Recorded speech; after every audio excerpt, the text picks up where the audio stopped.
Why would you make a glass sword? Because I'm a bit of a nutcase. Just because something hasn't been made out of glass doesn't mean it should be.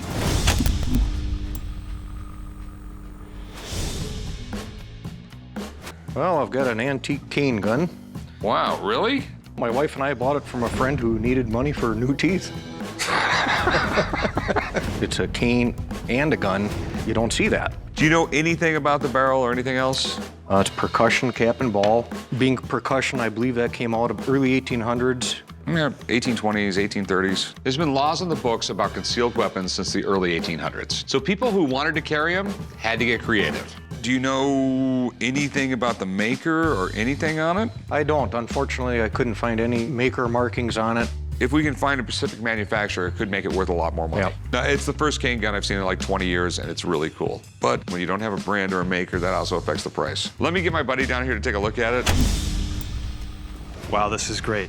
It dates probably around 1830. The marks are actually Birmingham proof marks. Other than that, I am not seeing any other markings from the maker. You'd load this, put this up, you put a percussion cap on here, and when you were ready to fire, just pull the trigger. Boom. I haven't seen one of these in like 20 years. I don't know what they're worth. Right now in today's market, between $800 and $1,200. So how much do you want for it? I'd like to see 1,500. Yeah, realistically, I'm gonna give it between 8 and 12 for it, and you know, I have overhead here. And gun collectors also want to buy specific brands, specific makers. We don't have that here. I'm thinking like $600 here.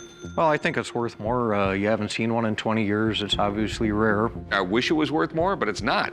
I mean, plain and simple. I mean, you know, I wish he was a Nobel laureate. He said 8 to 12. How about we do 8? I'll go 6 1/4 just because it's really cool, and I think it'll probably sell. How about 7? I'll do the 7. All right. All right.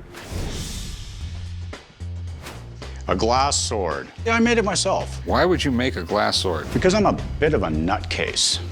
Okay. Tell me a little bit about The it. question was, what if? What if a glass sword could be made? Hadn't seen one anywhere, hadn't heard of one. Okay. So that kind of posed the challenge. Just because something hasn't been made out of glass doesn't mean it should be. You'd never heard of a glass sweater. You never heard of a pair of glass pants. So how'd you make it? I forged that in a glass kiln. This is actually 3 pieces of glass right here. And within there you can see dichroic strips. That's a vacuum deposition of precious metals onto glass. And it's sandwiched between multiple layers, about this much glass, that when fired in the kiln, flattens down and fuses the whole thing into one big chunk. So what do you want to do with it? I'm figuring I would sell it because I'm starting on another one. Okay. Now I'm gonna make basically a Roman short sword with flames inside of it. My God, this guy has way too much time on his hands. And this is the only one you ever made? Correct. It's one of a kind, and I'm gonna sell it to you. I don't know if you are. I mean, I don't know if I could sell it. It's one of those things where there's just no market for it. It'd be one thing if you were like a famous artist or something. Which I'm absolutely not. Okay, and until you got like a reputation as an artist or something like that, there's just nothing really I can do with it. But appreciate you showing it to me. Thank you. Yeah, thanks, man. Thanks for taking time. This is the first glass sword I've ever seen. Whoa, what an incredible piece of These are just badass. I've always been a fan of the Indian Marquis. It was the great iconic motorcycle of America. You did all the restoration yourself? Yes. I feel like I should be at like Jay Leno's house or something. Where in the hell did you get all these, man? They've come from all over the world. A lot of years and a lot of sleuthing to get these. All original parts? All original parts. Wow. They're all immaculate. You wouldn't give me a number on all of them, would you? I'd have to think about that one just a little bit. Nice little 6-figure. son. I am not your motorcycle finance company. We can afford it. It's probably the best private collection of Indians I've seen. And if I want to buy one to resell, I will. Well, we're going home with one of them. The Corey is like a kid in a candy store who wants all the candy. So this one's 1911. That's a 1911.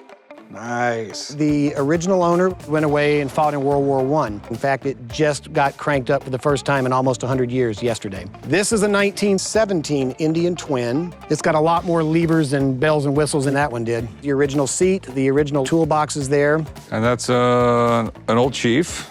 1934, and that's one of the very few survivors because by the time World War II came around, most of the motorcycles were melted down for steel for the Army. The one that I ride the most is the 1947. That's another chief right there. That's another Chief. And this is one of the motorcycles that most people associate Indian motorcycles with. The classic skirted fenders. It was called a streamliner. Hey, talk to me real quick, Dad. Come here. You want to offer him $250,000 for all of them? We can sell every one of them. No, Why? because I have to pay taxes this month. The IRS can wait. No.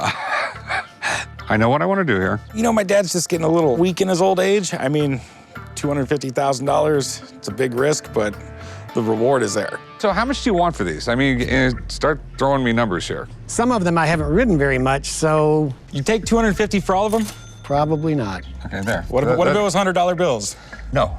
It's $250,000, man. That's a lot of money. I sit there and tell Corey, no, I'm not going to buy them all. I don't want to spend that kind of money right now. And he does it anyway. Really enticing, but when I brought them out and I got to looking at them, I just don't think I could sell all of them. What about the 1917? The 1917 I would consider selling, yes. That is rare. 3 of those known to exist. I give you 50 cash for it. Yeah, we probably really wouldn't be in the same ballpark on that.